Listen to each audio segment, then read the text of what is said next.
Is online church replacing in-person worship? Does in-person attendance reduce online church? Do people prefer online church? Who are these people? Yeah. Who prefers online church? Live streaming, to do it well, costs a lot of money. It's the worship bit. Sean said it. To do it well, where it's actually enjoyable where it actually inspires worship, Right. it's actually palatable to listen to, it almost requires an entirely dedicated board and mix to pull it off well. And who, like, realistically, the average church size in America, about 65 people, who has those types of resources? To make in-person live music sound good, the burden to that is so high that you actually might make yourself look a lot worse. Like, because here's the reality. Yes. If I go in person to church and I hear your exact same worship set, it will sound 10 times better in person than it will online. Who is actually watching our church's live streams? This is a really important question to consider. Why are we putting all this work into producing high quality streams for online worship? Well, our two favorite Canadians, Brady Shear and Alexander Mills, had some interesting commentary on this. Let's listen. And so then you're like, the eureka aha moment. Number one, people are not evaluating our church fully because they need a full service to view online. And even if they are, like, what kind of foot are we putting forward when the reality is, like, to make in-person live music sound good, the burden to that is so high that you actually might make yourself look a lot worse. Like, because here's the reality. Yes. If I go in person to church and I hear your exact same worship set, it will sound 10 times better in person than it will online. So if someone experiences it first online, what are the chances that it's an inferior experience just because the standards of what we expect every single song is perfect pitch and perfectly on beat at all times? Live music can't compete unless you have like a professional mixer who's like making, your church probably doesn't have that. Brady, have you never heard of Wave's Real Tune plugin? It's magical. Yeah, it does help a lot, but there's other things that help too. I interrupted him. And you're doing it for who? You're doing it for the people that already are connected to your church who just need to watch because they can't come all the time. Yes. This was a really insightful video that the team at Pro Church Tools put together, just giving commentary on the current state of online church. And it is important to pause sometimes and just question, like, why we're doing what we're doing. What's the actual strategy behind this?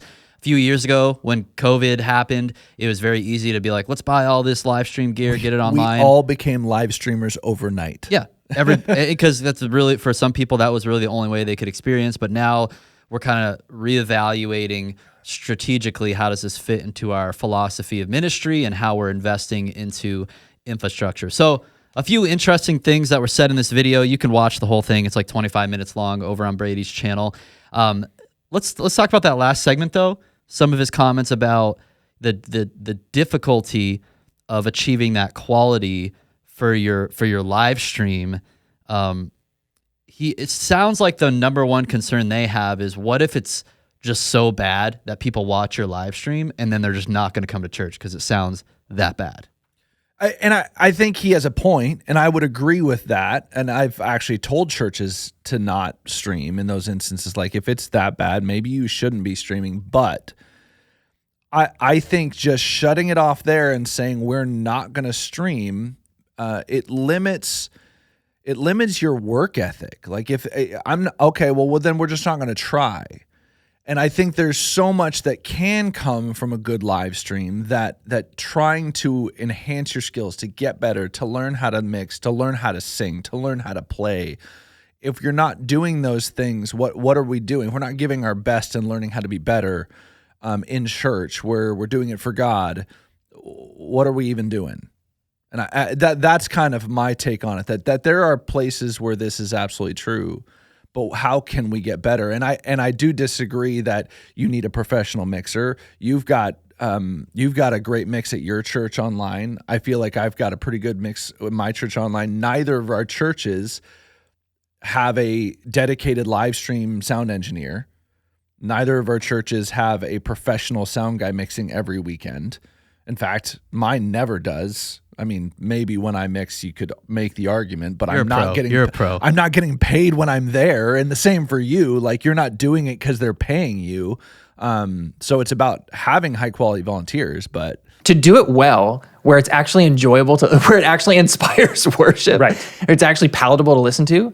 it almost requires an entirely dedicated board and mix to pull it off well. And who, like, realistically, the average church size in America, about 65 people, who has those types of resources? Yes. And so then you think to yourself, okay, but every church is doing it. And presumably that must be because this is critical for people evaluating our church. If we want someone to come in person, they're going to first check us out online. If we don't have a full service, like, they'll never consider checking us out online. Well, the data would suggest that's not true. Yeah. Couple interesting points there. The first one Alex made about to do it well, to execute the audio side of things well, you need a second mix engineer to mix for online. I would push back on that point. It still requires let's say you're going to mix everything from your front of house mixing console, so the same console that creates sound in the room, you're sending the same mix that goes online. Rather than having to have a second dedicated mix engineer, you can send a mix from that console that's going to sound really good for an online service. Is it going to sound Bethel worship online good? No. Is it going to sound Elevation worship? No, because those guys do have hundreds of thousands, if not millions of dollars of infrastructure and the team to run it. It's really good. But is it going to get you, 85 to 90% of the way there, or even 95% sometimes? You can really have an optimized setup with a very lean team and a very lean system. Yeah, so I think that there are some truths to what he's saying there, and I think we need to stop here for just a second and talk about something that not everybody is willing to tell you and nobody really wants to hear, and this is a really difficult thing to tell people. Give it to us, Matt. Come on, just give it to us. But the harsh truth that some of you don't want to hear is that your live stream mix is not good, and I would argue your in-house mix is not good because your musicians are not very good. Oh, let's just pause and receive that.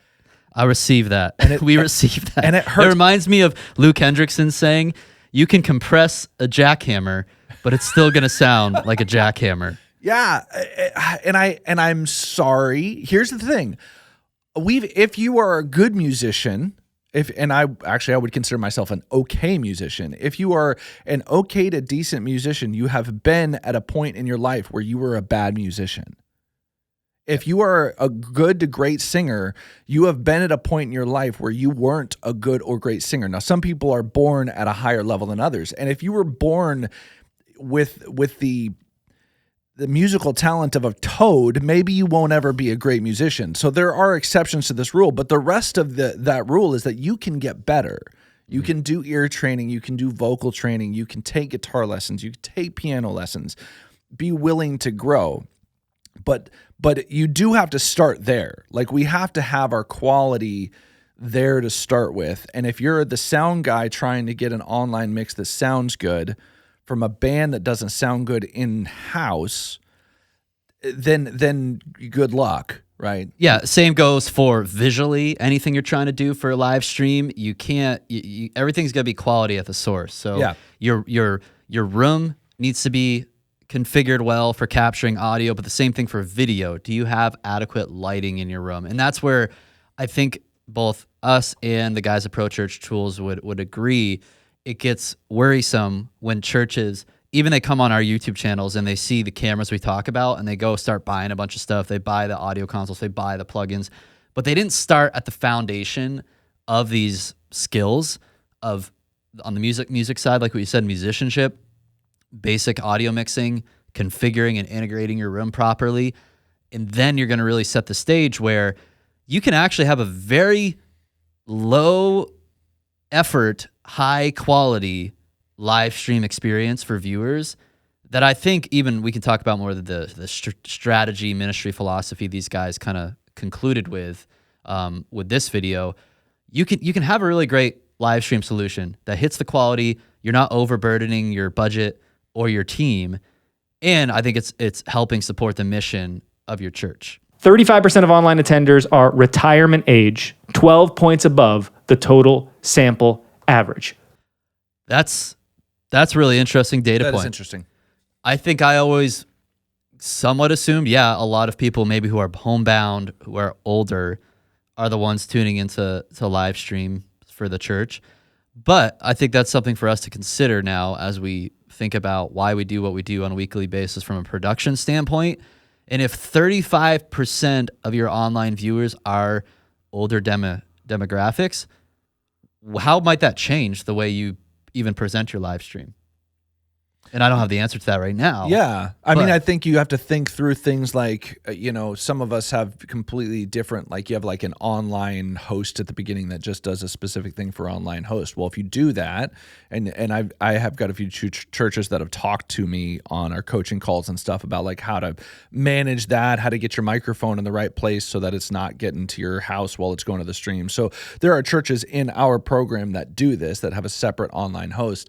So if that's the case, and that high of a percentage are retirees, and what are we doing to cater to those people? Not cater, that's maybe a bad word, but to minister to those people specifically. Like, are we really promoting things in our online space? As like we think of online as being the younger crowd, yeah, but maybe it's not, and maybe we need to be better about like, hey, we've got bingo night this week, and you need to make sure you announce that to your older crowd. It's a terrible stereotype, but you know what I'm saying. Well, or what about from the production standpoint, be like, hey, how big is the text on your live stream feed? If people who are struggling with sight, are we making sure the audio is coming through clear so they're not having to hold their iPhone like up to next to them, right? So it kind of reminds us that like these basics of, can they hear it well? Is it being mastered properly at right levels for them to play it back on their phone, or they're maybe playing it on their Apple TV, on who knows which device? It'd be actually interesting to know more of the 35% who is watching. How are they watching it? Yeah. But then making sure it's accessible, and we're really covering our bases on some of these things where, you know what, your older demographic really probably does care more about how easily they can hear the preaching of the word, any associated slides or text that goes along with it. They also probably do want to see announcements and things going on in the life of the church. Yep. And music-wise, they probably do want to sing those hymns. I'm not sure if they're actually singing at home with them, but like I'm sure spiritually that does really like feed their hearts really on what they long for, especially in that. Put yourself in your shoes where you've been going to church for decades, and now for some reason you just can't make it. And then for some people, maybe they're older demographic and they are really plugged into their home church, but they're a snowbird. They're not in town for a season, especially here in Florida. Yeah, that's a big thing. Yeah, exactly. And they just want to stay plugged in. Like I know we get that a lot at Rock Harbor. Yep. A lot of our snowbirds tune in the summertime, and it's interesting. I'm not sure what their church home looks like when they're back north or wherever they go. Yeah. I also want to allude to a point that the older generation are also the ones who are funding and supporting a lot of what your church does. Absolutely. So yeah. Again, it's not like the favoritism or catering, but it's like, hey, these folks, like God has blessed with resources, especially at that stage of life, and they want to give back to the church. It's a good idea to stay as plugged into them as much as possible, so that they can just be connected to your community still and continue to give to the mission. Yeah.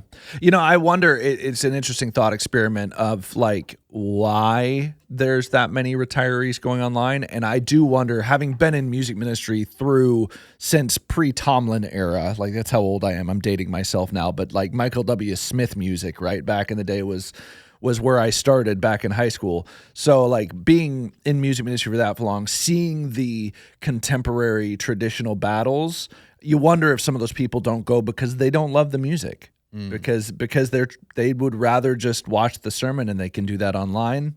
I don't know. That's just the total conjecture at that point. Yeah, I think that's where just pastoral conversations come into play. Like if I were pastoring a church, I would want to have conversations with people. Like if you can physically make it to church, come to church. And even hear that from us as production guys.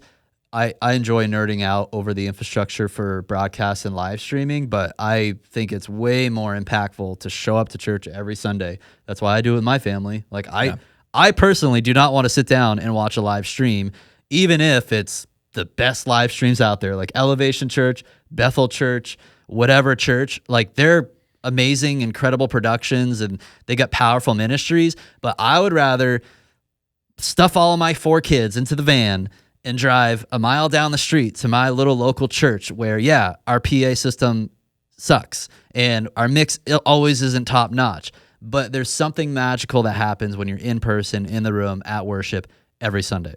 Yeah. Yeah. No, I agree with that. And I think that's some of what they're talking about here is what are we doing it for?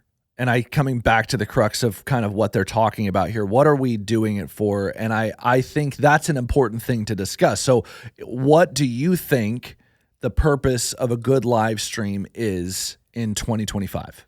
I think your live stream is a good tool for marketing for your church. Marketing for people who are considering coming to your church. They're going to go to your website. They're going to scroll through your live stream. I don't think it's the only determining factor. No. But it's probably personal preference to a lot of people. I know for my family and I, we value attending a church that's as close to our home as possible. So that's a whole other host of reasons. I would say in shopping for a church, there are, okay, is it doctrinally sound? Is it close to our home? And then is the ministry philosophy aligned with enough with our personal values that we're going to be involved? Some sort of combination of those things. That's what's important. I know to me, I think it's probably important to other people, but the live stream can be a useful tool for people to see. When I looked at the live stream of Rock Harbor Church the first time, I was like, man, I can help them a lot. Like I can see that you know the doctrinally sound thing is there. They're close to our house, and then I'm like, I have my own skills and giftings that I would like to bring to that church to support it. Yeah.